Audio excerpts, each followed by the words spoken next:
Welcome back to Feeling Good Feels Good. I am your host, Dr. Tripp. This is the podcast where we make feeling good feel accessible and simple. We do this not only by taking health and wellness topics and making them simple, but also by taking the simple things that we have access to and remembering the power in them, finding gratitude, wonder, science, and potential in these everyday items. And today, we are starting with an everyday item that's abundant this time of year in spring.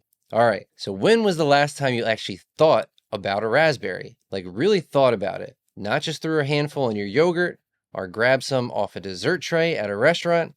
I mean, actually sat with this little fruit and asked, what are you? Where did you come from? And what are you actually doing for me right now? Because here's what sent me down this rabbit hole. I was standing in my kitchen one morning, early, quiet, before everything gets going, and I was looking at my breakfast and my raspberries. And I'm thinking about cortisol. And I'm thinking about how most fruit in the morning spikes the blood sugar and starts your body already in catch-up mode. And then I look at this little fruit and I think, this is different. This is one of the only ones that I actually trust in the morning. And I am so happy that this fruit exists for me to eat for breakfast. And that thought sent me where a lot of my thoughts send me, into the history, the science, the anthropology, the traditional Chinese medicine systems around the world, and people who have known about this fruit for thousands and thousands of years before I have. And what I found reaffirmed my gratitude, increased my wonder, and genuinely surprised me. Paleolithic cave dwellers were eating raspberries. The ancient Greeks had a whole mythology about them. Chinese medicine has been prescribing them for over 1,500 years. And there is a hack about frozen raspberries that the supplement industry may not want you to know. So with all of that, let's get started. Welcome to Feeling Good Feels Good with Dr. Tripp.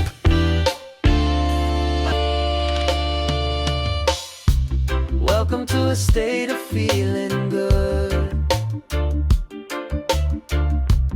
It's how we live and how you could. Just know it's how we're all meant to be. If things are off, listen to your body. It can tell us exactly what we need. Physical, emotional, nutritional, or mentally. No need to worry, it's reached accessibly. No matter how you felt or what you've heard, well-being's for everyone, it's what you deserve.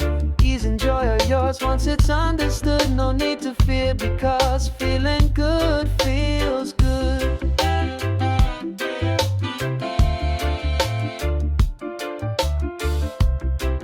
The information in this podcast is intended for educational and informational purposes only. It is not medical advice and should not be interpreted as a diagnosis, treatment, or prescription. Listening to this podcast does not establish a doctor-patient relationship. Always consult your own healthcare providers before making any changes to your health, medications, or treatment plans. The opinions shared here are based on clinical experience, research, and professional knowledge, but they may not apply to any specific situations. By listening to this podcast, you acknowledge and agree to these terms. So let's start at the beginning. What is a raspberry actually? And I do not mean it is a berry, because technically, and this is where it gets immediately interesting, a raspberry is not actually a berry. Botanically, a berry comes from a single ovary. A raspberry is what scientists call an aggregate fruit. Every single one of those little bumps you see on the surface, each one of those segments is its own separate tiny fruit. It's called a druplet, and a single raspberry can have anywhere from 50 to 150 druplets clustered together around a hollow center. That hollow center is actually why a raspberry falls off the vine so cleanly when it's ripe. A strawberry keeps its core, a raspberry lets it go. Every time you pick one, it is self-selecting for perfect ripeness. Also, this genuinely got me. A raspberry is technically in the rose family. Rose and raspberries are botanical cousins. So when you eat a raspberry, you're actually eating a rose, just a more practical and significantly less expensive one. All right, let us go back, way back. The raspberry is believed to have originated in Eastern Asia, in what is now the region of Turkey and across into China. And here is something that stopped me when I read it. Researchers believe that prehistoric humans may have carried raspberries across the Bering Strait. That migration from Asia into North America, the one that populated the entire continent. People brought raspberries with them. or the raspberries followed us. Either way, this little fruit has been traveling with humans for a very long time, and we have the evidence. Archaeological digs at sites across Europe, Asia, and North America have found raspberry remains from the Paleolithic era. Cave-dwelling humans were eating raspberries. This fruit has been in the human mouth before we had the written language to describe it. Let that sink in for a second. Now, let's jump forward to ancient Greece, and this is where mythology gets involved. The scientific name for raspberries, Rubus idaeus. In Latin, that means bramble bush of Ida. Ida was the nursemaid to the infant Zeus, the king of the Olympus gods. And the mythology goes like this. Raspberries were originally white, but one day, while Ida was picking berries for the baby Zeus on Mount Ida, she pricked her finger on a thorn. Her blood stained the berries red forever. Every red raspberry that has ever existed is carrying out that color according to Greek mythology. The Greeks also believed that raspberries promoted fertility, which connects to something that we will talk about in a few minutes. The Romans were the great spreaders of agricultural knowledge across the ancient world, and they loved raspberries. We know this because archaeological excavations of Roman military forts in Britain have found raspberry seeds. Roman soldiers carried them on campaign as they marched across Europe. These guys are out here conquering everything in sight, and they have a raspberry in their supply line. That tells you something about the value this fruit carries. The first written record of raspberry cultivation comes from Roman agriculture. Before that, raspberries were gathered in the wild. It was documented that people were actually growing them intentionally. This is the moment that raspberries went from wild food to cultivated crop. Now let us move to medieval Europe. By the Middle Ages, raspberries are everywhere. King Edward I, we're talking about the 13th century, the same king, the movie Braveheart. He was so serious about raspberries that he ordered mass cultivation throughout England. The juice was extracted and used as a pigment for paintings and to dye textiles. In early Christian artwork, raspberries were used to symbolize kindness. The red color reminded people of blood from the heart, blood that carries love and nourishment through the body. What a beautiful idea. By the time we get to the 1700s, raspberries have made it to America, not just with colonizers. Native American communities across North America have been using wild raspberries for generations already, for food, for medicine, for ceremonial purposes. When European settlers arrived, they found raspberries already woven into the fabric of indigenous life. And then there's George Washington. At his estate at Mount Vernon, George Washington cultivated raspberries. The founding fathers were building democracy with George Washington in his garden tending to raspberry canes. By 1867, there were over 40 known varieties. This fruit had traveled from Paleolithic Asia across the Bering Strait to Greek mythology, to Roman military, to medieval English paintings, to the garden of the first president of the United States. One more historical note that I love. The word raspberry comes from a 15th century word meaning a sweet rose-colored wine. So when you say raspberry, you are literally saying sweet rose wine, which is a significantly more romantic description than the frozen fruit going in your smoothie. Here is something that most wellness content completely skips over. Before Western nutrition science ever studied raspberries, multiple ancient medicine systems had already figured out that they were powerful. In traditional Chinese medicine, raspberries have been used medicinally for over 1,500 years. Chinese medicine considers raspberries to be warm and sweet in nature, which is interesting because most Western nutrition thinking treats all raw fruit as cooling. The Chinese significantly use raspberries to tonify the kidneys, strengthen kidneys' qi, support reproductive health, and improve vision. One of the foundational texts of Chinese medicine documented raspberry as a kidney tonic herb. It was considered a major component of classical formulas for longevity and vitality. Now, another interesting term. For people who know a little bit about acupuncture and Chinese medicine philosophy, traditional Chinese medicine generally cautions against cold foods. Cold in the literal temperature sense. like smoothies and frozen things. The idea is that cold contacts and dampens the digestive system, but raspberries in traditional Chinese medicine are classified as warm in nature despite being a fruit. The energetic quality of the raspberry is warming and tonifying rather than cooling and depleting. That's a meaningful distinction for acupuncturists. Now let us talk about the leaf, because the raspberry plant is not just about the fruit. Raspberry leaf, meaning tea made from the actual leaves of the raspberry plant, has one of the longest medicinal histories of any plant in the world. Native American women used raspberry leaf tea for centuries to support pregnancy, to ease labor, and to soothe menstrual discomfort.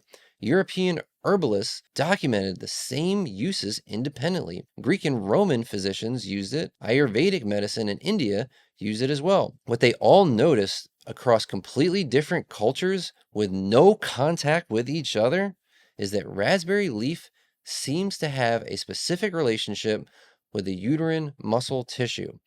Modern research has confirmed that there is an alkaloid in raspberry leaf called fragrin that acts directly on smooth muscle. A randomized controlled trial of 192 women found that raspberry leaf shortened the second stage of labor by about 10 minutes and reduced the need for forceps. 63% of certified nurse midwives in America currently recommend raspberry leaf tea to pregnant patients. But raspberry leaf is not just for pregnancy. The high tannin content makes it a powerful estrogen, meaning it tones and tightens tissue. It has been used for mouth sores, gum disease, sore throat, digestive cramping, and as a general daily tonic. It's caffeine free.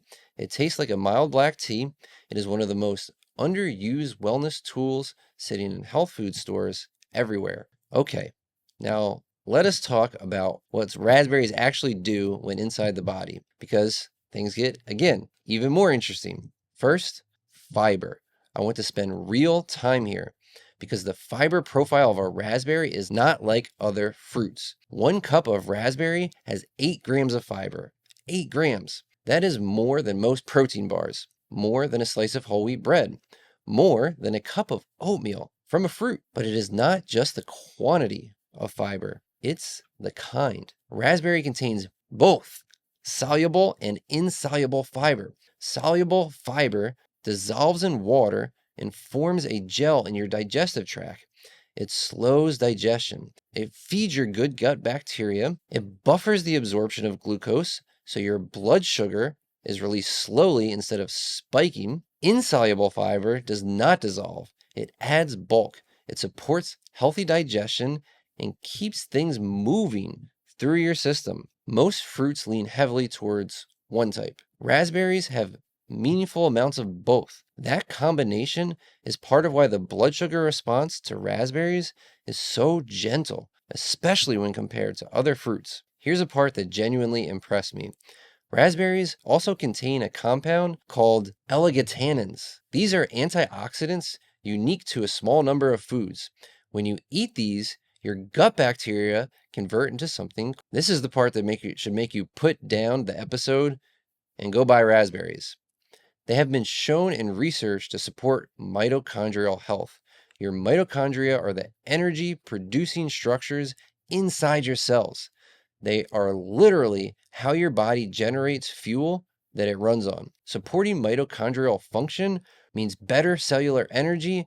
Better cellular energy means better literally everything. And here is the kicker. There is an entire supplement industry that has emerged selling urolithin supplements, expensive ones. And you have been eating the precursor to urolithins for $2 a bag.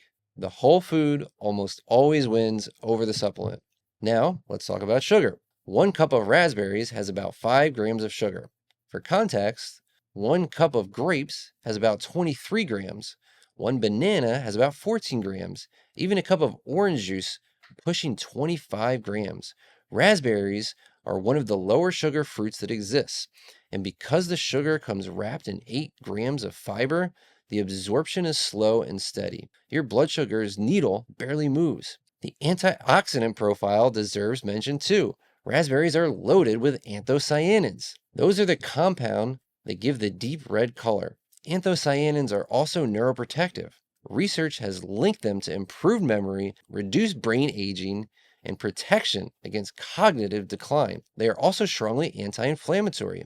As a chiropractor, I care about inflammation in a very specific way because chronic low-grade inflammation is underneath almost every condition that I see walk through my door. And raspberries are quietly working against that every single time you eat them. One more thing. A cup of raspberries delivers about 50% of your daily vitamin C.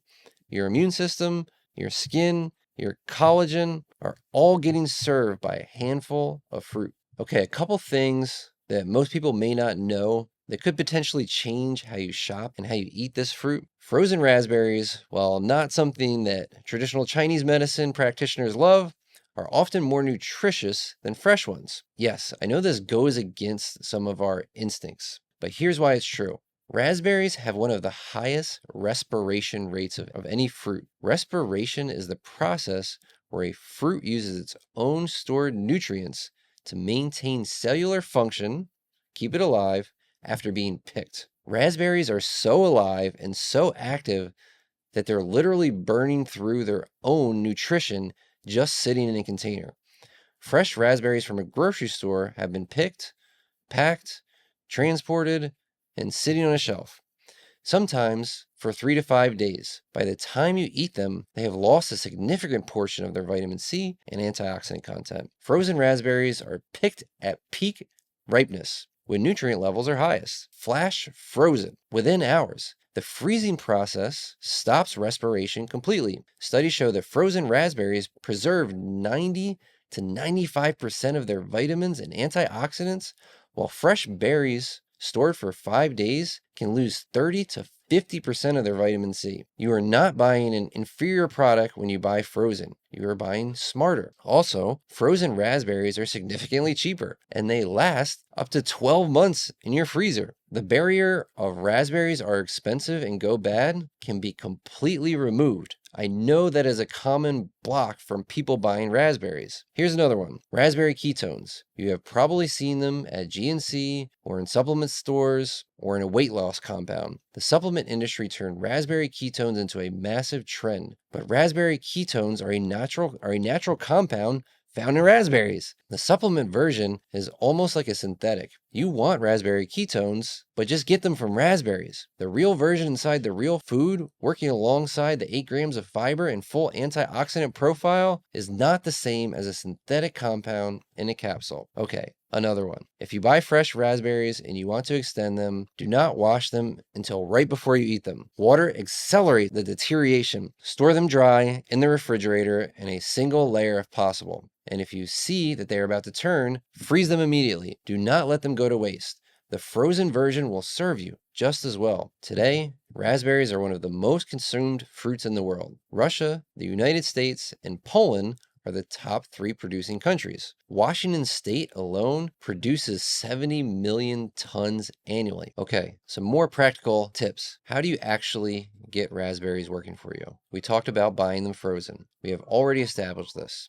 Remove the guilt about buying the frozen fruit. It's less expensive and actually has more nutrition, and you avoid just letting them go bad. Second, morning is actually a nice window, and this is where your cortisol comes in. In the morning, your cortisol is naturally elevated. This is a healthy thing. It's what wakes you up and gets you moving. But if you immediately spike your blood sugar with high sugar fruit, you are adding a glycemic response on top of an already active cortisol response.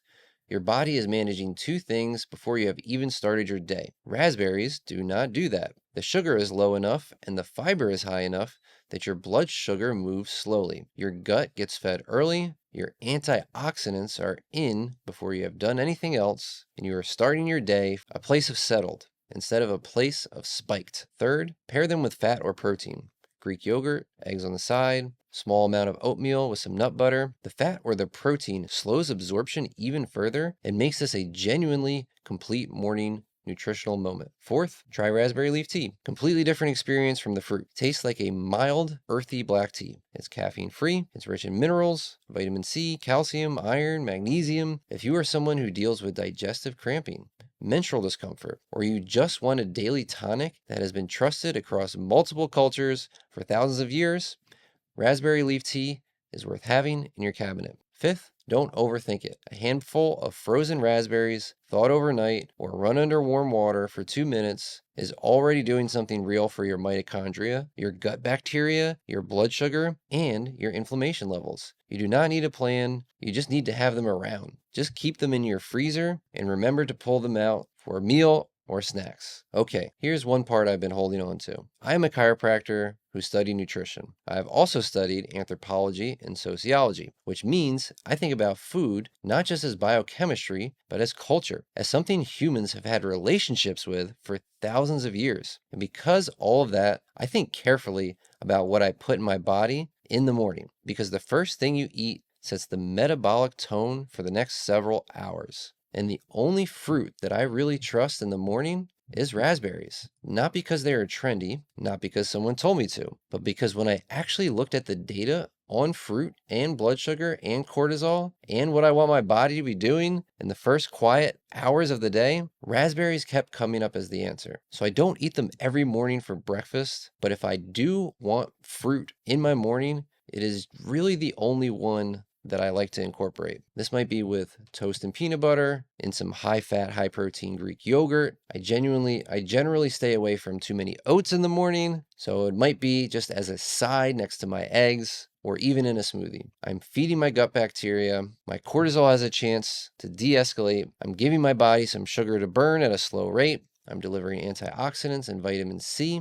and I am activating urolithin production in my gut, so my mitochondria, the literal energy engine of my cells, are being supported with the very first meal. And all of that just from a small handful of raspberries. Paleolithic cave dwellers had the right idea. The ancient Greeks built mythology around this fruit. Roman soldiers carried it across a continent. King Edward I planted across the entire country. George Washington grew it at his home. Chinese medicine has been prescribing it for 1,500 years. And now I'm eating it out of a bag from my freezer, from a grocery store in Philadelphia, or maybe fresh from a farmer's market. It is genuinely one of the best wellness decisions that I make throughout the course of my week. The simple things, they are always the things that help keep us healthy because they are easy and they are simple. Feeling good feels good, and I will see you next week.